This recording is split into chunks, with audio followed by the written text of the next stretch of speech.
नमस्कार दोस्तों, the wealth मिश्र का आप सबको स्वागत करता हूं। आज हमारा जो केस स्टडी है वो Indian railway finance corporation IRFC के स्टॉक के बारे में है। हम इस कंपनी का detail fundamental and financial analysis करेंगे। तो IRFC is an Indian public sector undertaking engaged in raising financial resource from expansion and running through capital markets and other borrowing. तो मोस्टली ये एक गवर्नमेंट अंडरटेकिंग ऑर्गेनाइजेशन है जो कि railways के लिए फाइनेंस रेडी करता है और इसके एक्सपांशन, रेलवे के एक्सपांशन के लिए मतलब कोई नया वागन खरीदा जाएगा, कोई ट्रेन खरीदा जाएगा, उसका रेलवे प्लेटफॉर्म बनाया जाएगा, रेलवे ट्रैक बनाया जाएगा, इस सब के लिए फाइनेंस देती है। तो the government of India owns majority stake, इसका majority stake government of India के पास है। And ministry of railways has an administrative control, किस तरह से काम करेगा, कहाँ पैसा इन्वेस्ट किया जाएगा, कैसे पैसा कहीं कौन से सोर्स से पैसा आएगा, कौन सा प्लेटफॉर्म बनाया जाएगा, इसका टोटल एडमिनिस्ट्रेशन का कंट्रोल मिनिस्ट्री ऑफ रेलवेज के हाथ में है।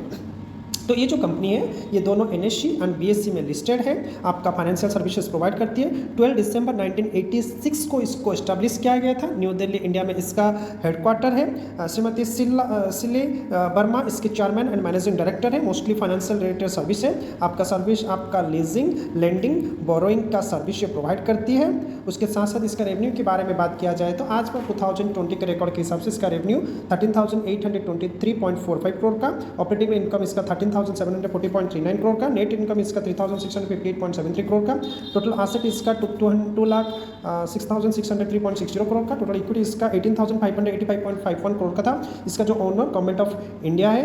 तो चलिए हम लोग इसके जो फाइनेंशियल को और बारीकी से समझने की कोशिश करते हैं। तो इसका जो मार्केट कैप है वो 1,01,05 करोड़ का है। इसका करंट प्राइस 76.6 रुपीज़ है एंड स्टॉक पी इसका 16.1 है। बुक वैल्यू इसका 36 रुपीज़ है। आप देख सकते हैं जस्ट 2 टाइम्स इसके ऊपर बुक वैल्यू से 2 गुना ज़्यादा करंट प्राइस ट्रेड कर रहे हैं। ये डिविडेंड यील्ड 1.96%, आरओसी ही आपका 5.32% है, ये थोड़ा कम है। आरओई 14.7% है। तो और इसका जो फेस वैल्यू वो 10 रुपीज़ है, मतलब इन फ्यूचर ये स्टॉक स्प्लिट करने के चांसेस हैं। तो इसका जो प्रोज एंड कॉन्स के बारे में बात किया जाए तो company has deliver a good profit growth of 25.3% CAGR over last 5 year. 5 साल के अंदर ये 25.3% का CAGR compound annual growth rate दिखाई है। और company has maintaining a healthy dividend pay out of 30.7% का हेल्दी डिविडेंड भी प्रोवाइड किया है।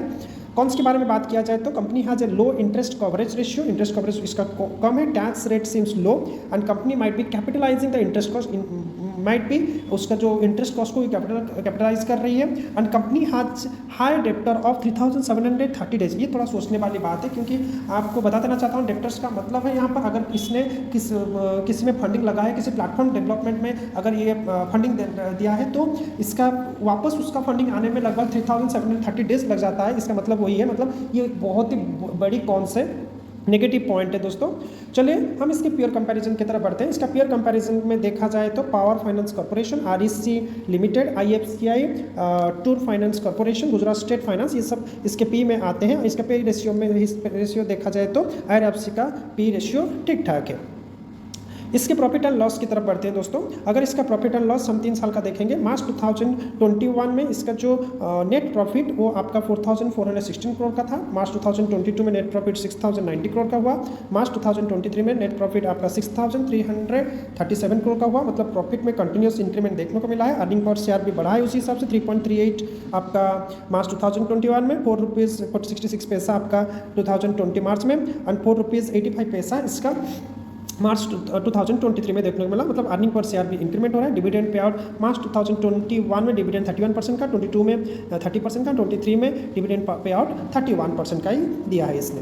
इसका जो stock price CAGR compound annual growth rate जो है वो 258% सिर्फ और सिर्फ 1 साल में देखने को मिला, जो कि बहुत ही अच्छा खासा रिटर्न माना जाता है। अगर हम लोग चलिए इसके एसेट के ऊपर एक नज़र डालते हैं दोस्तों, देखते हैं प्रॉफिट में तो इंक्रीमेंट हो रहा है, अर्निंग पर शेयर में भी इंक्रीमेंट हुआ है और अभी देखते हैं एसेट में इसका इंक्रीमेंट हो रहा है कि नहीं हो रहा है। तो एसेट कोई भी स्टॉक एनालिसिस करने से पहले इसका प्रॉफिट एंड एसेट देखना बहुत ही जरूरी है। तो मार्च 2021 में टोटल एसेट 3,80,482 करोड़ का था।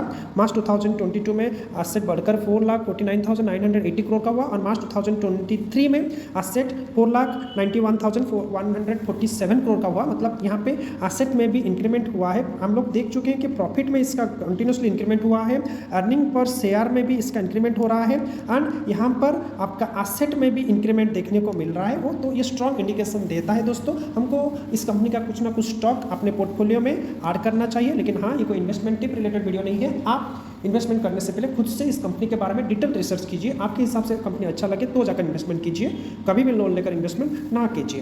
तो इसका शेयर होल्डिंग पैटर्न की तरफ बढ़ते हैं, तो आप देख सकते हैं इसका जो प्रोमोटर है वो गवर्नमेंट ऑफ इंडिया है, और गवर्नमेंट ऑफ इंडिया प्रोमोटर के पास 86.3% का होल्डिंग है, जबकि FIS एंड DIS के पास इसका बहुत ही कम होल्डिंग है। आप देख सकते हैं FIS के पास सिर्फ और सिर्फ 1.14% का, DIS का इसमें 2.02% का ही इन्वेस्टमेंट है, एंड पब्लिक के पास इसका 10.49% का ही होल्डिंग है। तो मेजर स्टेक जो है वो गवर्नमेंट ऑफ इंडिया के पास ही इसका मेजर स्टेक है दोस्तों।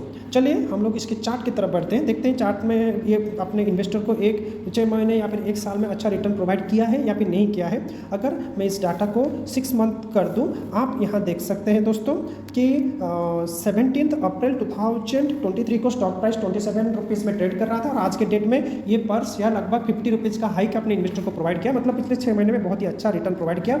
अगर 1 साल का रिटर्न देखा जाए तो 258.18% का रिटर्न बहुत ही बढ़िया परफॉर्मेंस कर रहा है पिछले 1 साल से।